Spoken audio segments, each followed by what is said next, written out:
Israel और Hamas के बीच जंग चल रही है। फिलिस्तीनी चरमपंथी संगठन हमास 10 मई की शाम से ही इजराइल पर रॉकेट हमले कर रहा है। जवाब में इजराइल भी फिलिस्तीनी इलाकों पर हवाई बमबारी कर रहा है। इजराइल और हमास के बीच शुरू हुई इस ताज़ा हिंसा से जुड़े कई वीडियोज़ इंटरनेट पर सर्कुलेट हो रहे हैं। इनमें एक वीडियो इजराइल डिफेंस फोर्सेस का भी है। इसे आईडीएफ ने अपने ट्विटर हैंडल से शेयर किया। इसमें 11 मई की रात का एक घटनाक्रम है। वीडियो में हमें इजराइल का आसमान दिखता है। यहाँ दर्जनों रॉकेट आते दिखते हैं, मगर ये रॉकेट अपने टारगेट तक नहीं पहुँचते, बीच हवा में नष्ट हो जाते हैं। कितना कारगर था आयरन डोम। इसकी मिसाल के लिए 2012 की घटना सुनिए। 14 नवंबर 2012 को इजराइल ने एक एयर स्ट्राइक किया। इसमें हमास का मिलिट्री चीफ अहमद जवारी मारा गया। स्पष्ट था कि हमास भी जवाबी कार्रवाई करेगा। इजराइल को पता था कि इस बार संघर्ष और तेज होगा। इसकी वजह ये भी थी कि ईरान की मदद से इस वक्त तक हमास के पास लॉन्ग रेंज के रॉकेट्स आ चुके थे। अब टेल अवीव और जेरूसलम को निशाना बना सकता था। इजराइल का अनुमान सच निकला। इस संघर्ष के दौरान नवंबर 2012 में पहली बार हमास के रॉकेट्स राजधानी टेल अवीव पहुंचे। जब टेल अवीव में पहली बार रॉकेट अटैक का वार्निंग सायरन बजा, तो भी लोगों में पैनिक नहीं फैला, क्योंकि इस वक्त तक आयरन डोम खुद को साबित कर चुका था।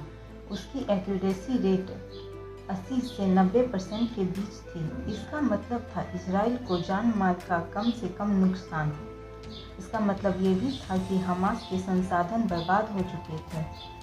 उसके पास आयरन डोम का कोई तोड़ नहीं था।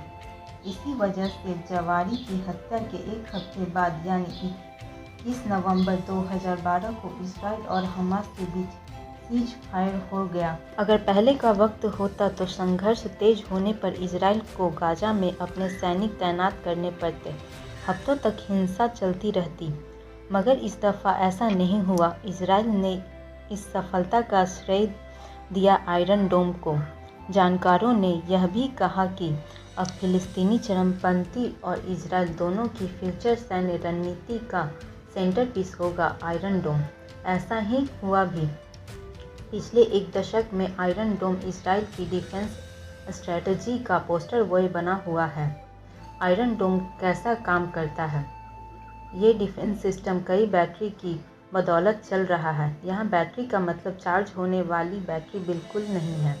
रॉकेट रोकने वाली एक यूनिट को बैटरी कहते हैं। आयरन डोम के काम करने का तरीका समझने के लिए इस बैटरी के अलग अलग हिस्सों को जानना होगा। एक बैटरी के दो अहम हिस्से होते हैं, रडार और लॉन्चर। जैसे ही गाजा की तरफ से कोई रॉकेट फायर होता है, रडार को तुरंत भनक लग जाती है। रडार को उस रॉकेट की स्पीड और ट्रैजेक्टरी की भी जानकारी मिल जाती है। ट्रैजेक्टरी यानी वो रास्ता जो रॉकेट तय करने वाला है। ये जानकारी रॉकेट डोम के रडार को लगता है कि किसी मिसाइल को रोका जाना है, तो लॉन्चर को सिग्नल भेजता है।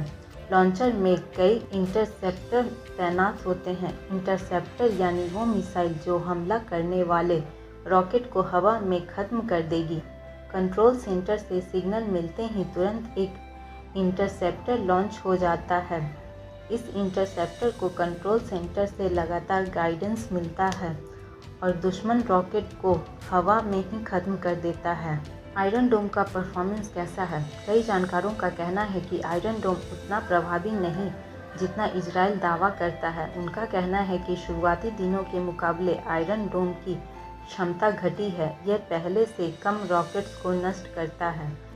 कुछ एक्सपर्ट्स कहते हैं कि इसकी वजह शायद ये है कि आयरन डोम का सिस्टम बेहतर हुआ है। वो ज़्यादा सटीक तरीके से अनुमान लगा पा रहा है कि किस रॉकेट से खतरा है, किससे नहीं। चूँकि हमास के रॉकेट्स बहुत प्रिसाइज गाइडेड नहीं होते, तो आयरन डोम को कम ही रॉकेट्स में खतरा दिखता है। यही वजह है कि वो कम रॉकेट्स को गिराता है। कमेंट में बताइए वीडियो कैसा लगा, और ऐसे ही वीडियो देखने के लिए सब्सक्राइब करें। धन्यवाद।